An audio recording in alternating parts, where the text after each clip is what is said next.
Bagi kalian yang baru bergabung di channel Aceh Bab Matadonya, jangan lupa dukung channel kami dengan cara subscribe. Karena subscribe itu gratis.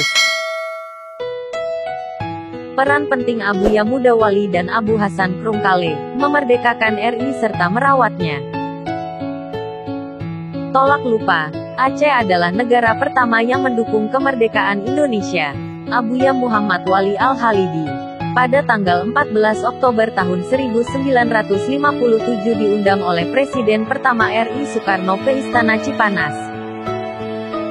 Abuya Syekh Mudawali Al-Khalidi diundang bersama dengan Abu Muhammad Hasan Krungkale, serta beberapa ulama lain dari seluruh Indonesia, sekitar 500 orang, untuk membicarakan status negara RI dan presidennya dalam T. Abuya Muhammad Wali Al-Khalidi 1957 diundang oleh Presiden pertama RI sama dengan Abu Muhammad Hasan Krungkale serta beberapa tinjauan agama Islam, apakah sah atau tidak. Beran status negara RI presidennya dalam agama Islam. Apakah saat berangkatlah ulama-ulama Aceh ini melalui Bandara Polonia Medan dalam perjalanan ditutup, atau tunggukatlah ulama-ulama Aceh ini melalui Bandara Polonia Medan. Dalam perjalanan itu Tunku Syihabuddin Syah atau Tunku Kemala juga ikut mengantarkan Abuya sampai ke bandara. Setiba Abuya di Jakarta, beliau bertemu tokoh-tokoh ulama dari daerah lain, di antaranya Sumatera, Jawa, dan daerah-daerah lain seluruh Indonesia. Setelah para ulama-ulama ini berkumpul di Istana Negara, Presiden mengucapkan selamat datang dan menyampaikan maksud dan tujuan undangannya. Presiden berkata, "Saya meminta kepada para ulama yang hadir untuk merumuskan nama, keberadaan, dan kedudukan saya sebagai Presiden RI." Setiap ulama dari berbagai perwakilan menyampaikan sikap dan pandangan mereka. Ulama Masyumi dan Muhammadiyah secara tegas menolak keabsahan Soekarno sebagai presiden yang sah dalam tinjauan Islam karena tidak diangkat oleh Ahlul Hali wal Aqdi, suatu lembaga yang bertugas memilih, mengangkat, dan mengawasi khalifah, pemimpin dalam politik Islam.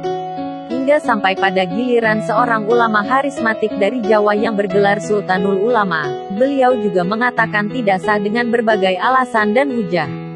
Ketika semua orang hampir pada kesimpulan itu, pimpinan sidang menanyakan kepada ulama dari Aceh tentang pandangan mereka. Abu Krungkale mempersilahkan Abuya Syekh Mudawali angkat bicara. Abuya menyatakan Soekarno sah menjadi presiden darurat, alasannya karena ia mempunyai syaukah, kekuasaan yang kuat. Kekuasaannya itu adalah sebagai panglima tertinggi membawahi polisi dan tentara nasional Indonesia. Intinya, Abuya dan Abu Krungkale menilai pemerintah RI dan Presiden Soekarno sah untuk disebut sebagai pemerintah ulil amri menurut Islam, walaupun secara daruri diasi syaukah. Ulil amri diasi syaukah adalah pemerintah yang memiliki kekuasaan untuk sementara waktu, pemerintah masa transisi, hingga terbentuknya pemerintahan yang sah dan benar.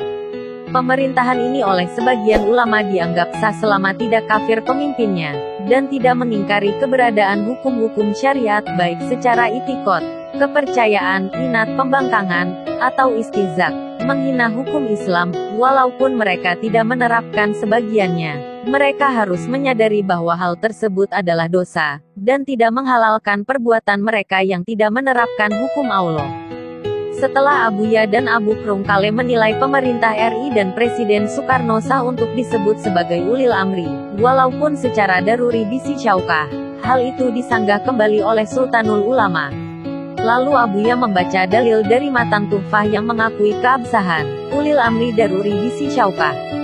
Alasan ini disanggah kembali oleh Sultanul Ulama. Akhirnya Abuya dari duduk langsung bangun, dan berkata dengan meminjam kalimat yang pernah diucapkan oleh Khalifah Umar bin Khattab. Tafakahu qabla antasubu, tafakahu qabla antasubu, tafakahu qabla antasubu, pelajarilah fiksep. Elum kamu diangkat menjadi pemimpin. Kata-kata itu diulang hingga 3 kali. Lalu Abuya meminta persetujuan Abu Krungkale atas ucapannya itu. Konyo menan Abu, bukankah demikian Abu?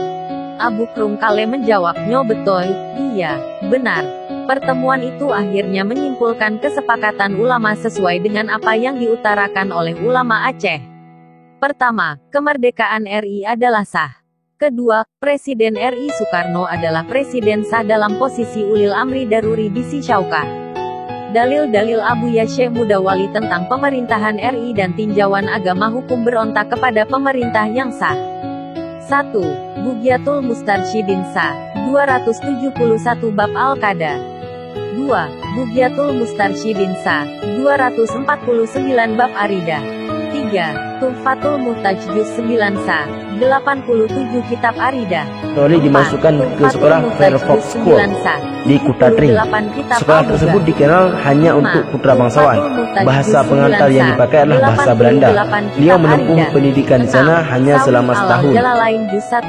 Ayahnya merasa pendidikan yang dijalani oleh Syekh Mudawali belum cukup, maka Syekh Mudawali melanjutkan studinya ke daerah yang ada di Kabupaten Aceh Selatan.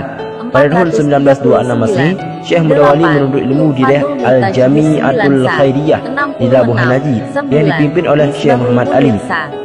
Pada umur 13 tahun, setelah 4 tahun belajar di sana, beliau melanjutkan belajar ke daerah Bustanul Huda Blangpidi, Aceh Selatan, yang sekarang dikenal dengan Kabupaten Abia. Setelah mendapat penguatan agama Islam dan bahasa Arab yang cukup di daerah Kabupaten Aceh Selatan, kemudian Syekh Mudawali merantau ke Aceh Besar. Beliau menuntut ilmu di daerah Mustafa Woyla, Humas Dayah Darul Ihsan Abu Hasan Krungkale.